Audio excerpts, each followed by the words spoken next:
Hey, what's up everybody? This is C.L.S. All-in-One. Today I'm going to show you how to insulate the rim joists on your house using foam board insulation.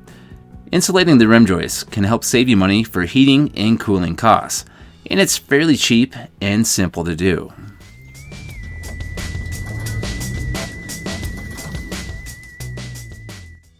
So right here we're looking at the interior location of my rim joist that I will be insulating with foam board insulation. This is located in my basement, but if you have just a crawl space, you should have some sort of rim joist that does look similar. The rim joist is located on top of the sill plate, and right here you can see the rim board being attached to the floor joists. The rim joists are also commonly called rim boards or headers.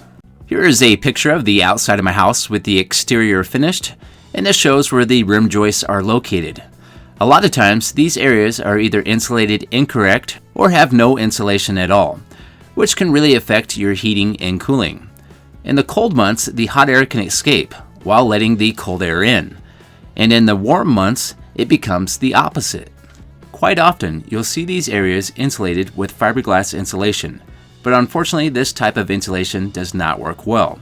It does not provide a good vapor or moisture barrier, which can lead to mildew or mold damage. When the outside temperatures mix with controlled temperatures inside your home, it can cause condensation without a proper insulated moisture barrier.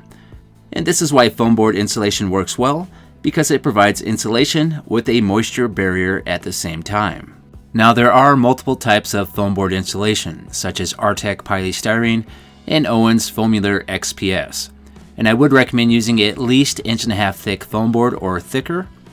The Owens foam board is a little easier to work with and has an R value of 7.5 at 1.5 inch thick, but it does lose 10% of that R value over time. The Artec foam board makes a little bit of a mess when cutting it, and it has an R value of 6 at 1.5 inch thick, but it does retain all of its R value over the life of the product. And this is the product I will be using today, but either one of these products will work just fine. So to start off with here, I'm going to get the measurements in between my floor joists where the rim joist is located and get the exact width and height. And more than likely, the dimensions are going to vary just a little bit in between the different floor joists. So just go ahead and keep a notebook with you. That way you can write down all your measurements as you're going. And I like to make my cuts about 1/16 of an inch smaller both directions, just to ensure I can wedge the insulation in place and it's not too tight. To make the cuts, it's very simple. Just mark with a pencil, then use a straight edge along with a utility knife to score the foam board approximately 3/4 of an inch deep.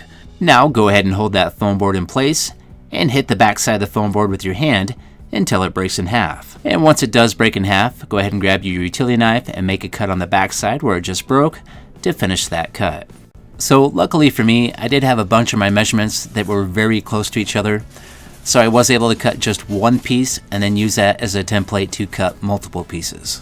And more than likely the height should be the same for all your pieces, but the width will probably vary.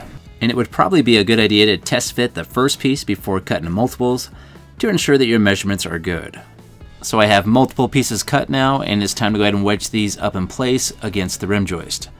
So I've got one there in place, and now I'm putting my second one up. And these should be a fairly close fit. You don't want these too loose. You want these to be able to kind of stay in place.